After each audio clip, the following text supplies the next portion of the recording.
So I'm going to start us off in John 17.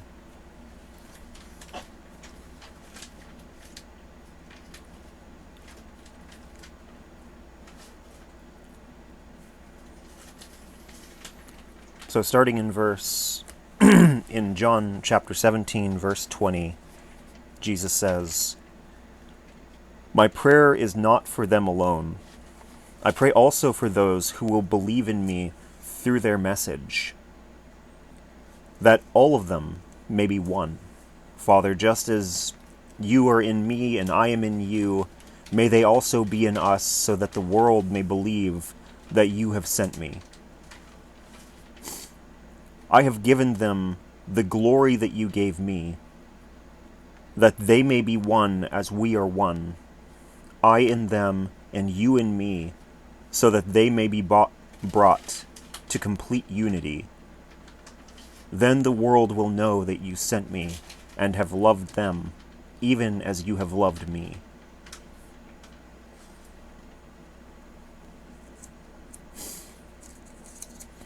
Father, I want those who you have given me to be with me where I am, and to see my glory, the glory you have given me, because you loved me before the creation of the world. Righteous Father, though the world does not know you, I know you, and they know that you have sent me. I have made you known to them, and will continue to make you known, in order that the love you have for me may be in them, and that I myself may be in them.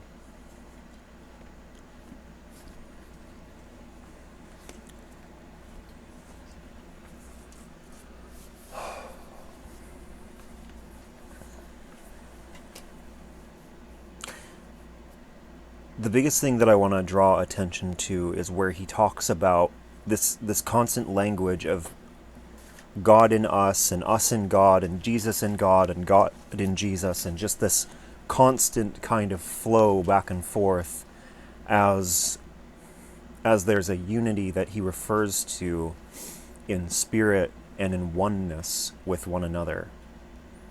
And what's more than that is that this prayer of Jesus's, John 17, is entirely a prayer from Jesus for us to God.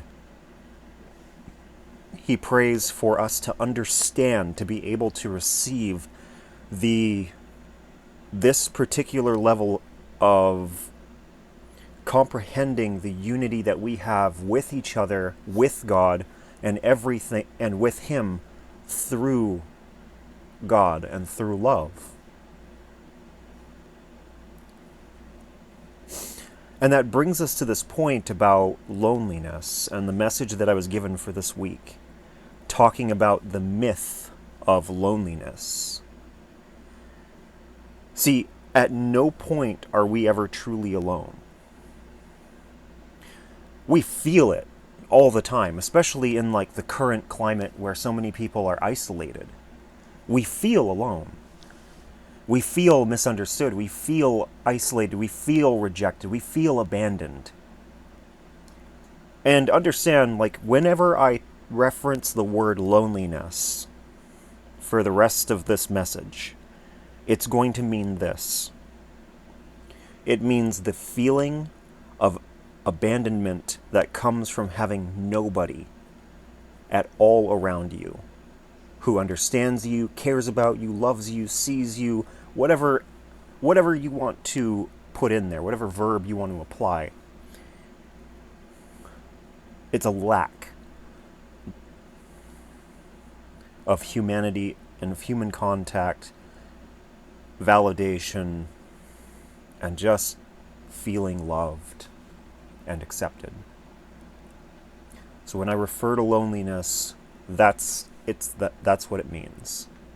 Can you say it one more time? No. The first part of it? I, You said like a complete lack. It's okay.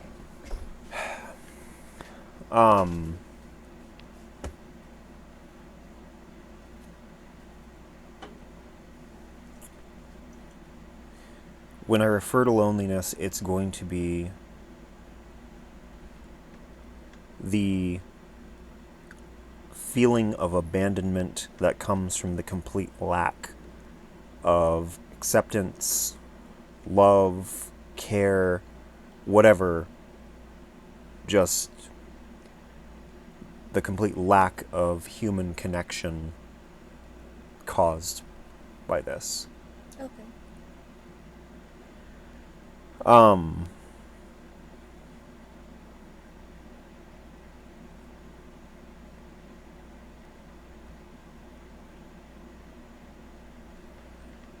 So with that said, it's important to draw that line and be clear about what this is. Because we conflate the concept of loneliness with a lot of other things. Sometimes we just want to be alone. And there's a big difference between wanting to be alone out of isolating oneself, and being alone because we want solitude. And a lot of people will talk about solitude. If you go off alone to just kind of clear your head or get space, create space to kind of process things or heal, that is solitude. Isolation is when you're hurt and you're overwhelmed, or whatever, and you pull yourself away from community, away from people, not to heal. Like, sometimes maybe that's the idea, is that I want to do that, but instead you just kind of like exist in this state of pain and suffering and bitterness. You're not processing, but oftentimes you're hiding and distracting, and in that regard, you isolate yourself from those around you. You isolate yourself from yourself and what you're feeling. You're not processing anything. You're not dealing with anything. You're just hiding. So those three terms are kind of important going forward.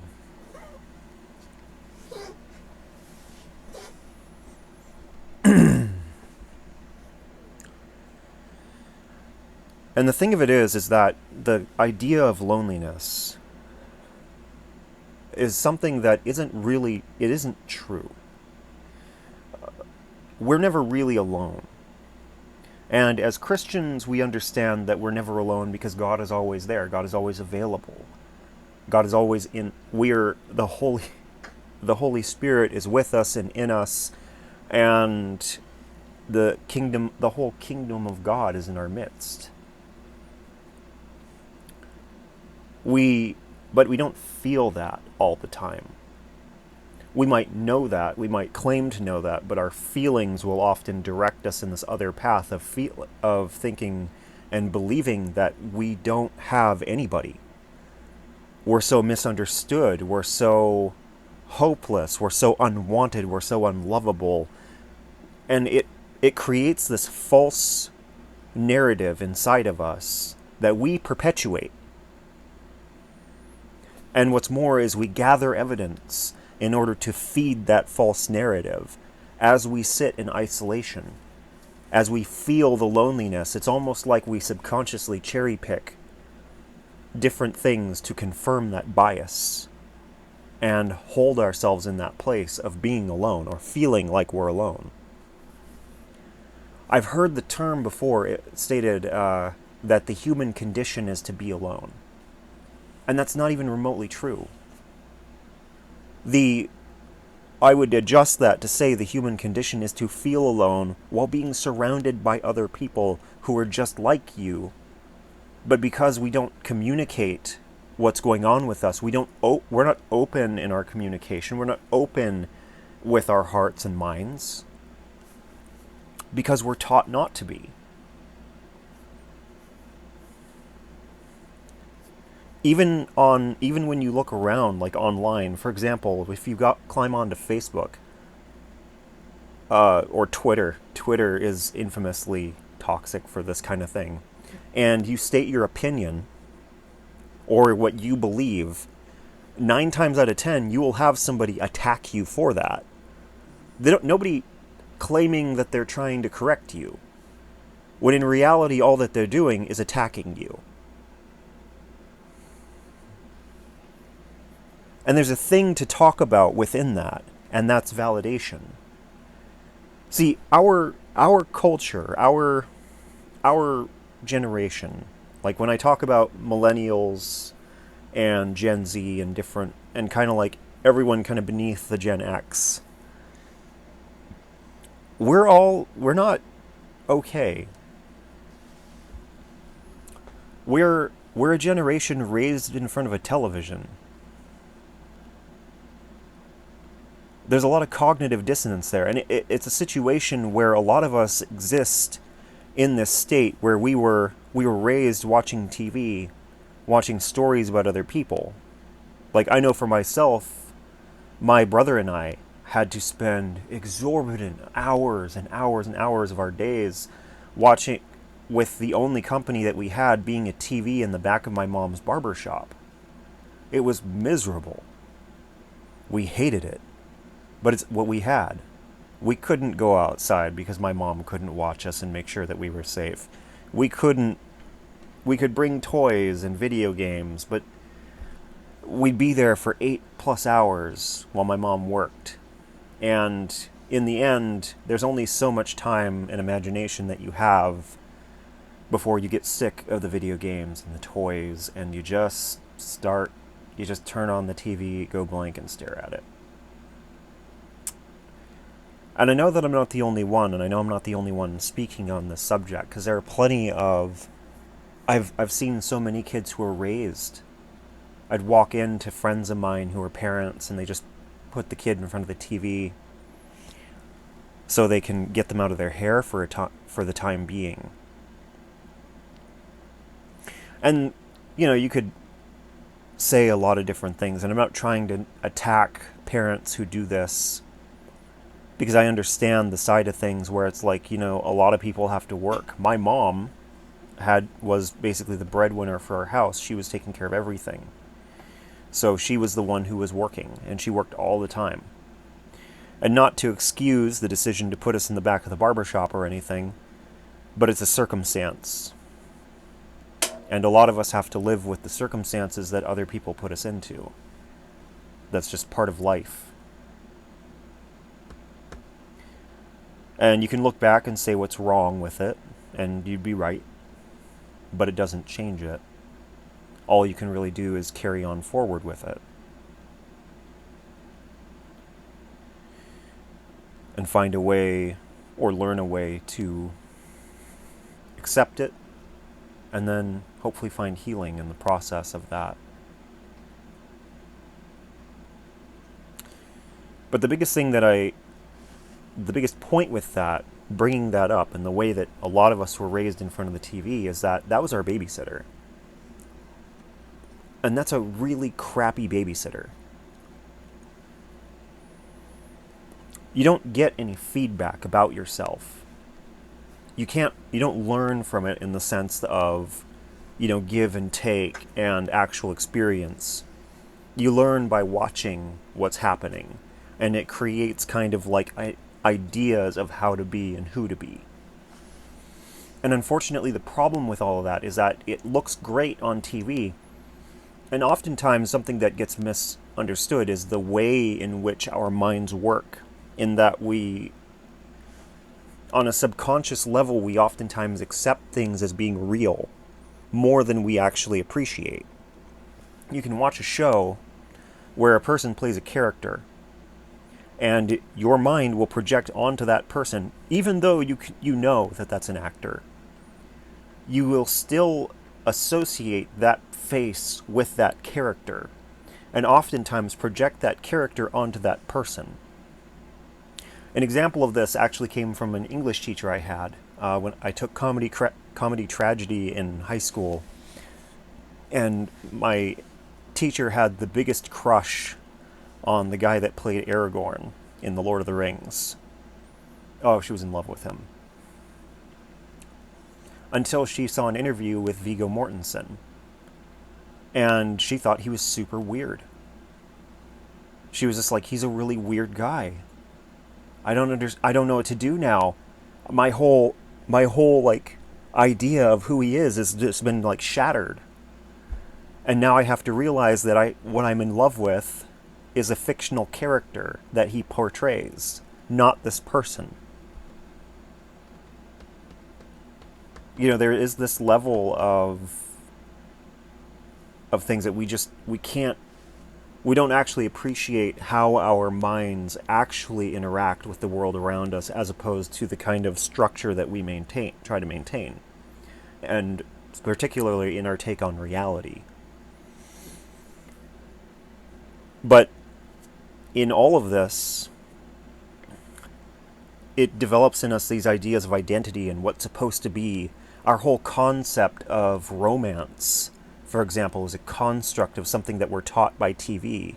And that can be and most of the things that we see on TV are extremely negative versions of these things. I mean, how many people were running around saying they wanted a Harley Joker relationship? Harley Quinn and Joker have a horrifyingly abusive relationship. Horrifyingly. They kill each other too. Yeah, they kill each other. He dunks her in acid as a preparation for getting together. Like, it's a mess, and people. She forgives him too. Oh, she forgives him and then continues to like go back to him. It's a really, really negative stereotype. And it's not just that. You see the examples like Twilight. So many people love Twilight. And the interpretation of romance given by that is one of these people who are extremely codependent. I mean, Bella, every time that Edward's away, Bella's in physical pain. Like, it just hurts her and drives her crazy to be apart from him. That's, like, significantly codependent. And that's not healthy. That's dangerous. Even in The Notebook, which so many people love, that's an extremely tumultuous relationship between the two characters, Ryan Gosling's character and Rachel McAdams' character. But a lot of people look at that as being like an illustration of a good romance, like what it means to be in a good relationship. And I don't mean to like stay on this tangent for too long. It's just in order to flesh out my point. It's that we have spent a lot of time being fed a false narrative about what's good, what's healthy, what's acceptable, what's right. And as such, we've created identities based around that because there's no feedback. It's literally just a screen, and this is what you see. This is what you perceive. This is what you're taught to believe is good or healthy.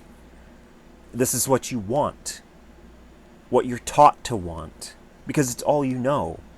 The same thing is seen with actual like children and their parents. A lot of children will emulate the relationship styles of their parents. A lot of children will pick people who remind them of their parents, and then they'll live out the same relationship that they saw their parents live out, for better or for worse. It's a subconscious thing. They're not in control of this so much, unless they've actually like looked at it, pulled it apart, and gained control over it to say, I need to not do that. Most people will perpetuate those same cycles. And therein is our kind of problem, this perpetuation of cycles. For us, since we've grown up in a place where there's no feedback, there's no validation. And we need validation. Every child needs validation. We need validation to know that we're doing good, to know when we're doing, or correction when we're doing bad. And as such, we find ourselves in this place where we're where we've grown up in a vacancy. So now we have so many people where we're grabbing on to identities and trying to build them and manifest them and blow them up to such a level in order to say, this is who I am. But then we want validation and approval in those identities, in those constructs. And we're met with conflict because we find that people don't always like that. And that throws us because we don't know how to take the criticisms. We don't know how to take that. We need the validation. And we crave it. And it puts us in this state where we find ourselves feeling completely alone because we've got so many people who don't agree with who we say we are. And as a result, we find ourselves craving that validation, not getting that validation for these identities that we've constructed or grabbed onto or claimed or whatever. And we find ourselves feeling so completely misunderstood, hopeless, detached, alone. And it just feeds into this overall feeling of loneliness that we exist in all the time.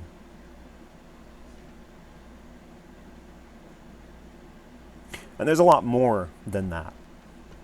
But I bring up this example because, one, it was the one that I was given throughout the week to talk about, but also because it is a perpetuation of that loneliness. See, in that craving for validation, we will fight other people in order to gain it.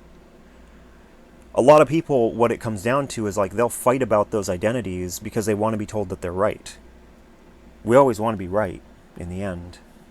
And as a result, we find ourselves in situations where we're fighting to be right because we want the validation of knowing that we're right. And so we continue just one battle after another, after another, after another. But at some point, everybody gets tired of war. And when we're met with that much conflict all the time, especially when that's not what we're after, we just want to be seen. We just want to know that we're okay. We just don't want to feel alone. And as such, we're put into these places where we're feeling isolated, and it gets soul crushing and depressing, and it puts us into places where we'll isolate. And then we'll bury ourselves in whatever distractions we can find in order to not, or coping mechanisms for that matter, to not feel that, to not accept that, to not face that. And it just kind of becomes this cycle. And it's bad, it's dangerous, it's unhealthy, but we do it. And the thing of it is that in all of this, we end up feeling so misunderstood and so alone. And it gnaws at us.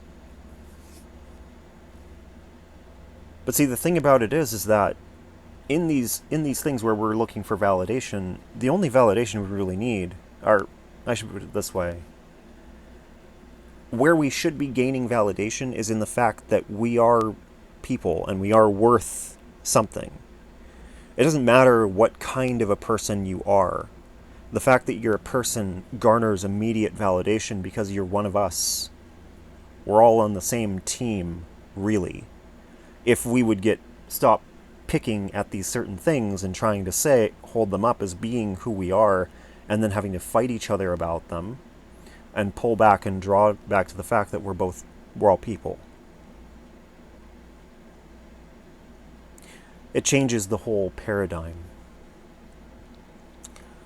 See, a lot of us are looking for our personage in these kinds of things where we can be validated, as opposed to looking inward into the heart and the core of who we are and finding that validation there. And what's frustrating is, as Christians, especially, our validation, our personage, it comes from God. I talk about this. I talk about this in every message about identity, and about how, as people, we are valid. As people, we are worthy. God loves every single one of us. Every one person is special and unique. And it's not it's not all of your random little character traits that make you unique and special. It's just you. Your heart and soul makes you unique and worthy. Worthy of the love of a God. that he would leave everybody else just to find you, just to get back to you, just to get your attention, let alone worthy of love from the people around you. And that's another thing, is with the people around us, we all have people around us. See, even when we go out seeking solitude, it's a conscious choice. We know where everyone else is. It's something that we're in control of. When we isolate, we may kind of dismiss people, but we still know. But the feeling of loneliness makes us believe that there is no one. Again, like I said in the beginning, there's an abandonment that we believe in with that feeling. No one cares. No one likes me. No one wants to be around me. I have no friends. People are right at the edge at your fingertips. In this day and age, all you need to do is open up your computer, open up your phone, everything. The picture for the thumbnail for this video, I picked a picture where it's a friend standing alone in the wilderness, but somebody had to take that picture. Even in that moment, that person wasn't alone.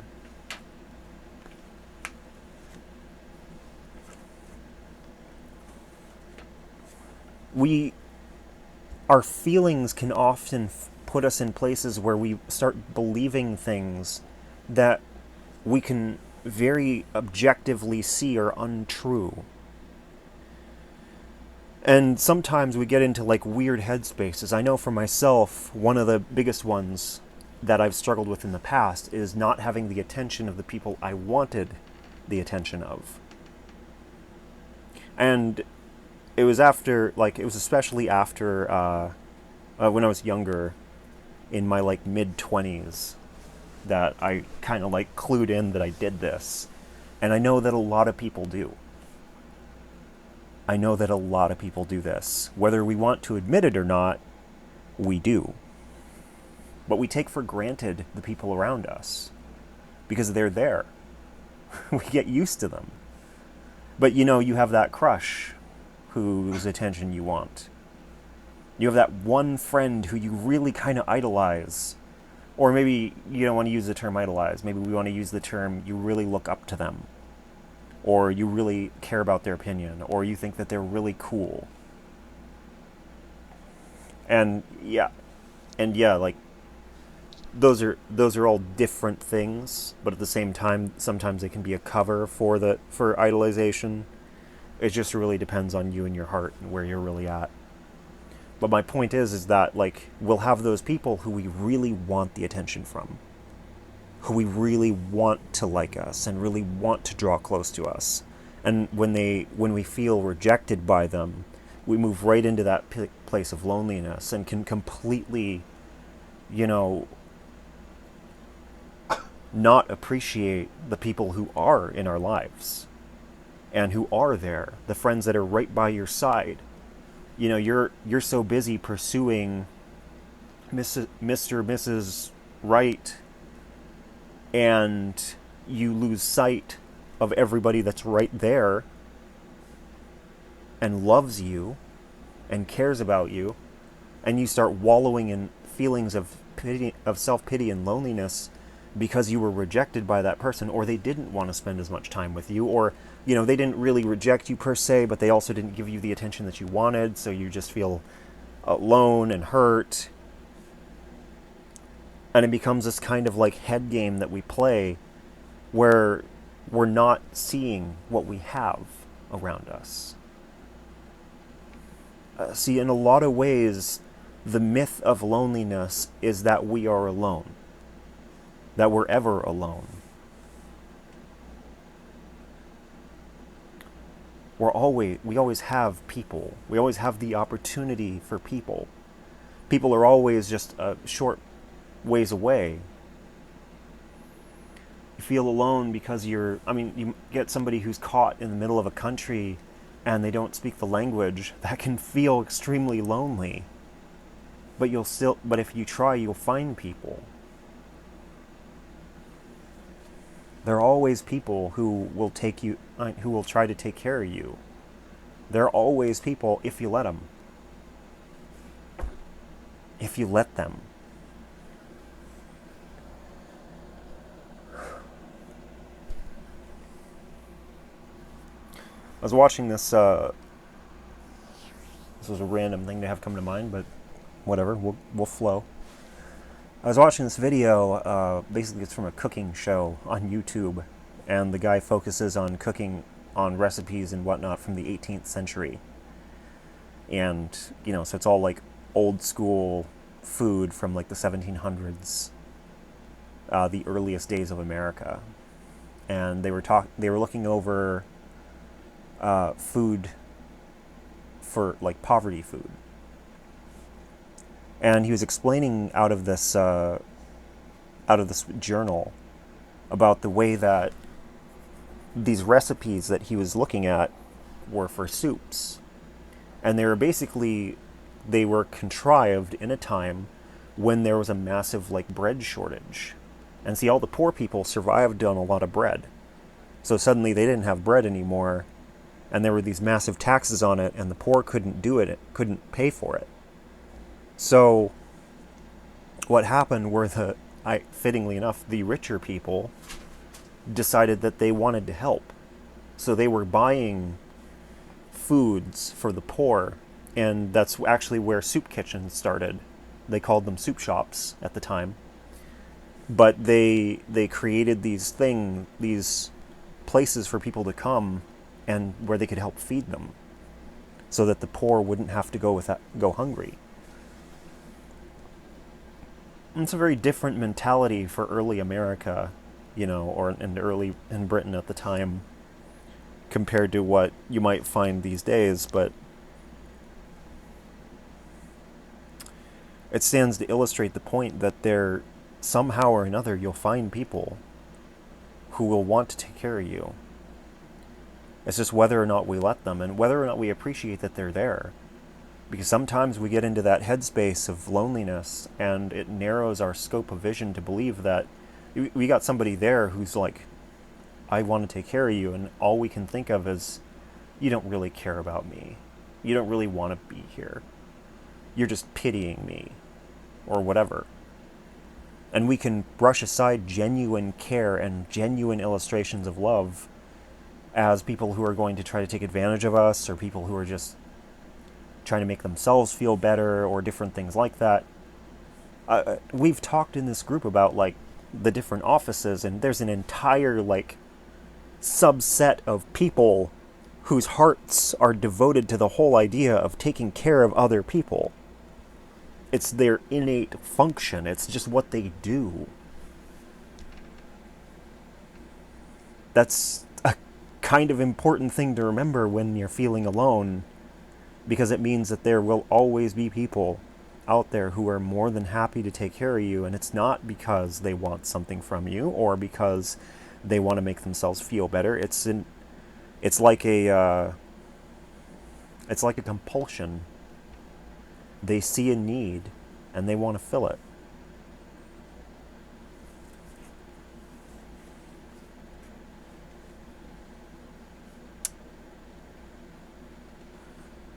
But in all of this, we find ourselves looking at this thing about loneliness, and how we feel all these different ways and believe different ways and different things that kind of feed into it. But, where does God sit in all of this?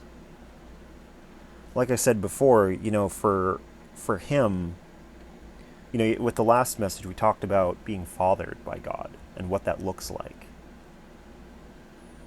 And, even a couple messages ago or something like that, we talked about, being kids to him.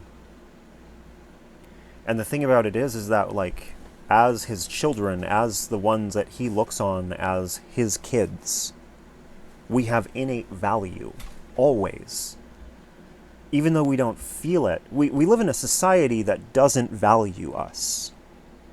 We live in a world that doesn't value us. The entire reason why we have to validate ourselves so often is because we live in a society that says you have to prove that you are who you say you are. Because faking it till you make it is an innate part of American society. We are processed and refined all throughout our society, whether it's our cheese or our concepts of taking care of people and loving people.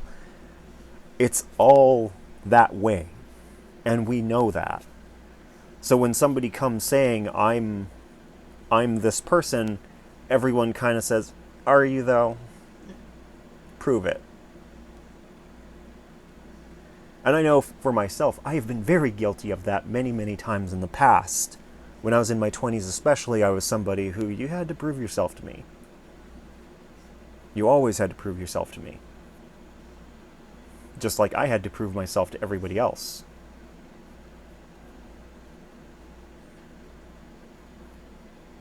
And speaking purely from my own perspective on this,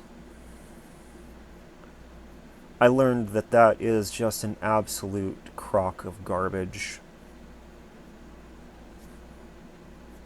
You don't have anything to prove to anybody. You are who you are. That's it. You can sit there and you can argue with me about it. And if you're younger than me, good luck. If you're older than me, good luck. I find myself sitting in a place where I actually feel very free all the time. I don't have insecurities about a lot of things relating to who I am, because I know who I am, and I know the validity of myself, and I stopped needing to prove it. When I stopped needing to prove it, when I realized that I didn't need to prove it, that trying to carry all of that and prove who I was everything that I thought I was, when I started to let that drop, that's when I got to experience actual freedom and actually sit in a place of feeling liberated all the time. You know, God was very clear with me over and over and over again about what battles were worth fighting and what were not. And proving myself to the people around me was not a battle that was worth fighting very often.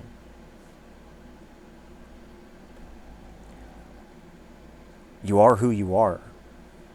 Whether you see it that way or not, it's the way it is. And we fight to be things that we are not. You know, we've done 2 series on spiritual offices because a lot of people don't know who they are. And we look out at the world and we see people lost in the world.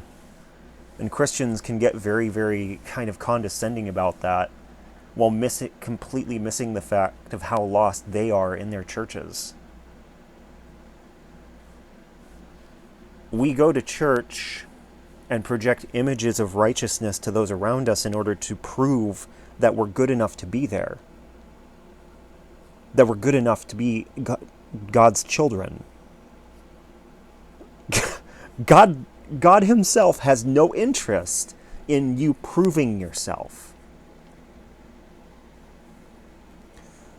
Oh, but you have to prove yourself so you don't go to hell. Do you?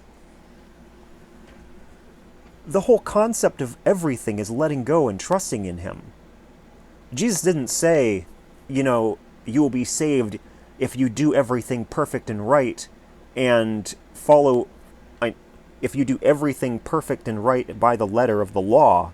He said, you will be saved by believing in me.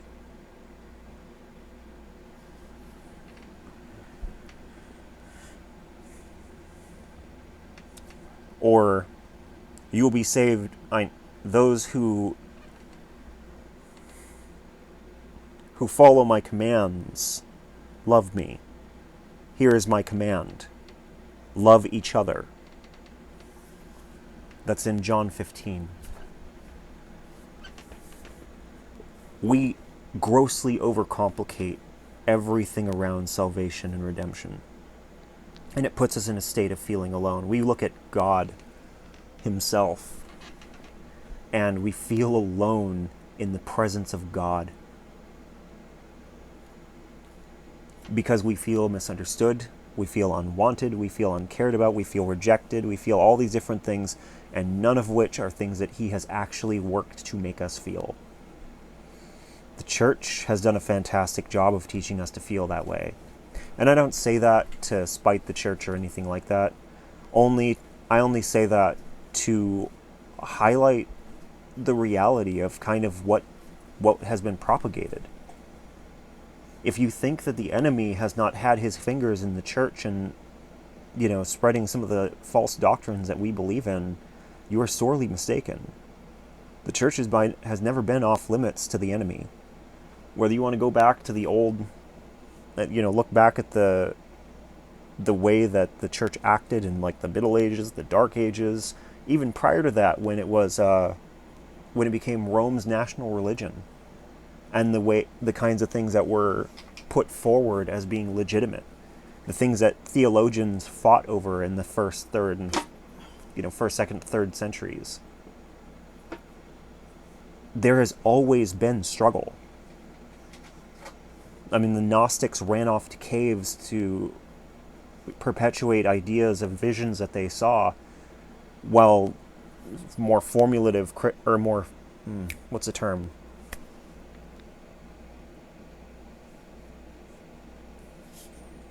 Where more formulated doctrines perpetuated by other Christians fought against that.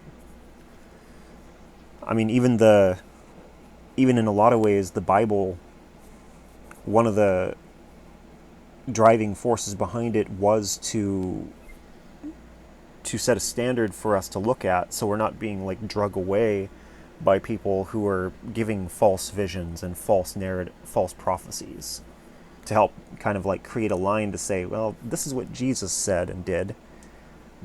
This guy is telling you to give everybody your wives, so he's probably not actually following Jesus in that way.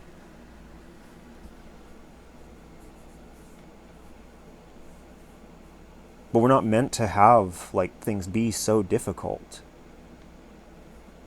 For our church's Facebook page, the little banner is a quote. I'll just go ahead and read it because I can't remember it off the top of my head.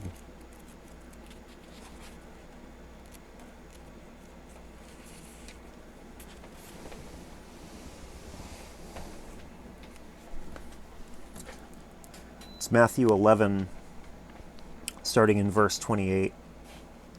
And Jesus says, "Come to me, all you who are weary and burdened, and I will give you rest. Take my yoke upon you and learn from me, for I am gentle and humble in heart, and you will find rest for your souls. For my yoke is easy and my burden is light." It's meant to be a lot easier. It's meant to be the kind of thing where, because everything that God has been doing, everything that God did, everything that Jesus did was in order to try to draw us back to God. Because God yearns for our closeness. He yearns for relationship with us. He yearns to have his family back. And we're it. Whatever our problems are with him, whatever we've gone through, he wants us. And he'll sit down and talk to you about why you don't like him, or why you don't want him, or why you feel hurt by him or abandoned by him. He will go through all of that with you, if you want. And if you don't, he'll wait. I've had that talk. Even just recently, I had God come giving me words about wanting to spend time together, about wanting to be close, and me being the one saying, I don't want to. But he'd wait until my heart changed and I softened. That's the way it is. God isn't going to give up on you. You might not even know God.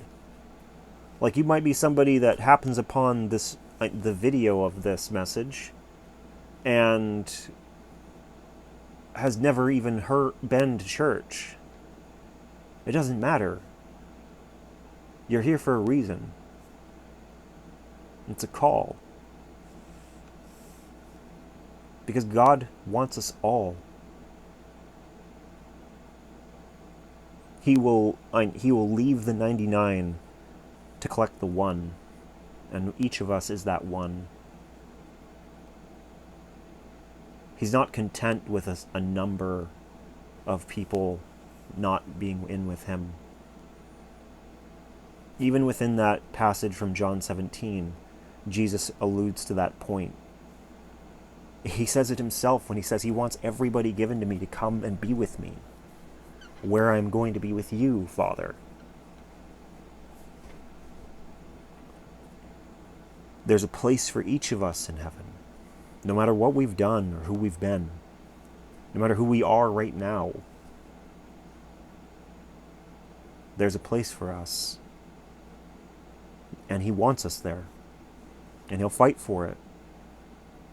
And we sit here and we struggle with loneliness, but it's all a lie.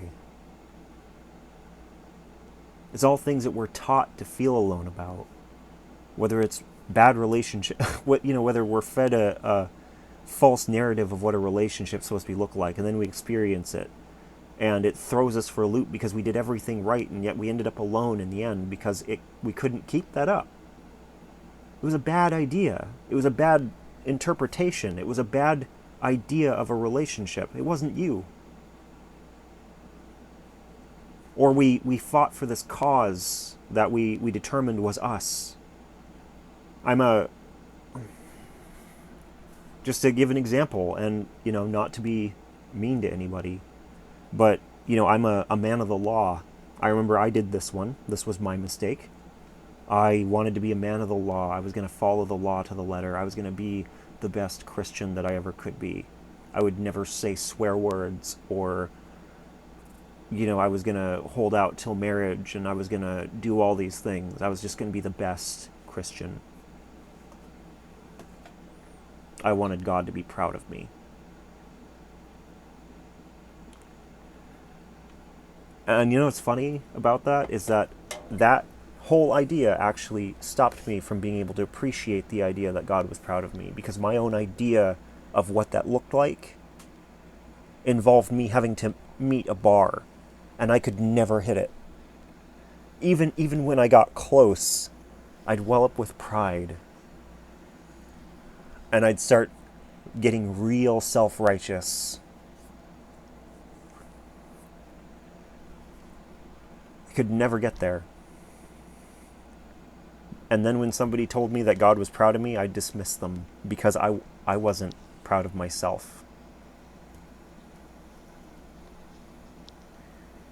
Because the thing of it was that God was always proud of me.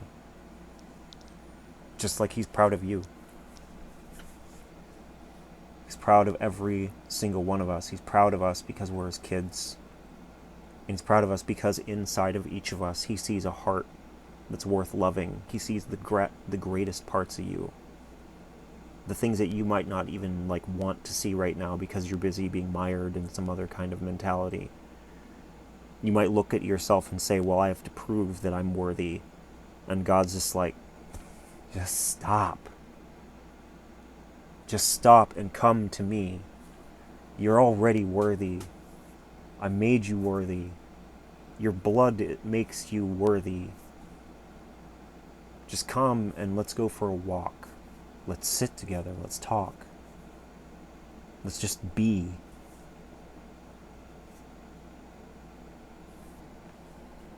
He's not caught up in the stuff that we are. He just wants us. Us. For who we are. Right now.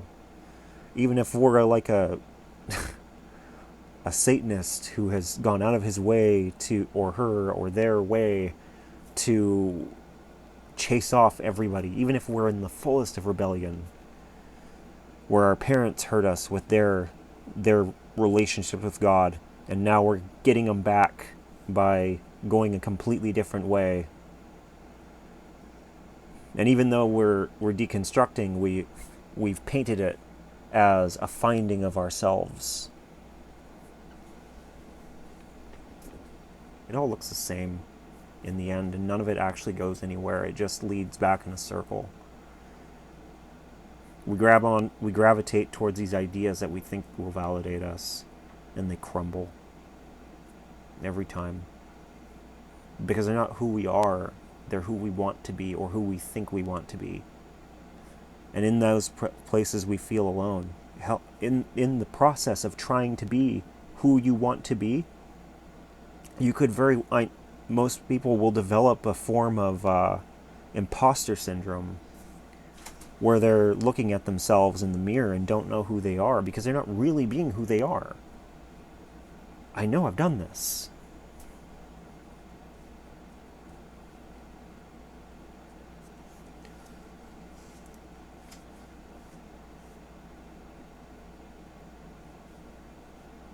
But we're never alone.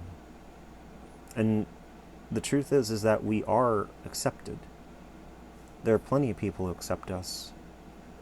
And even if you might come out and just be yourself, the most real version of yourself, and everyone might leave, there will always be some who will stand by you because they love you, not who you tell them you are. Hell, I mean, there are a lot of people who see through who you tell people you are. They see through it so easily, and they love you. Because who you say you are doesn't matter. Who you are is what matters. And that's who they love.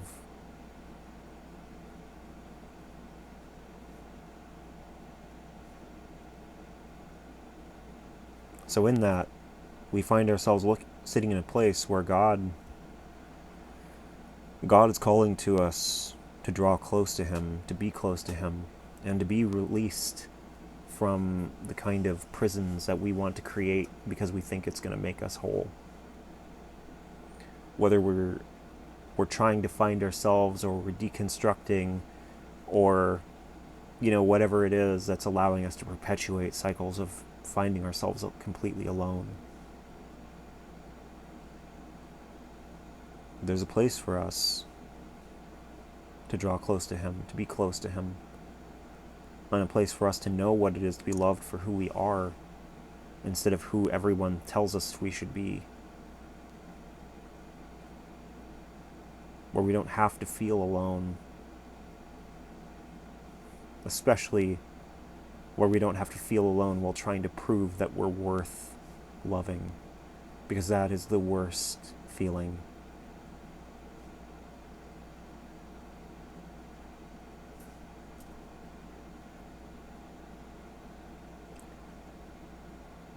Jesus prayed that we would be able to accept this,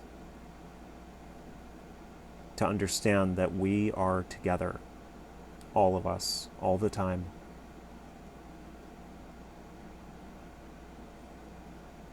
And to be able to love each other in that, and to be loved in that.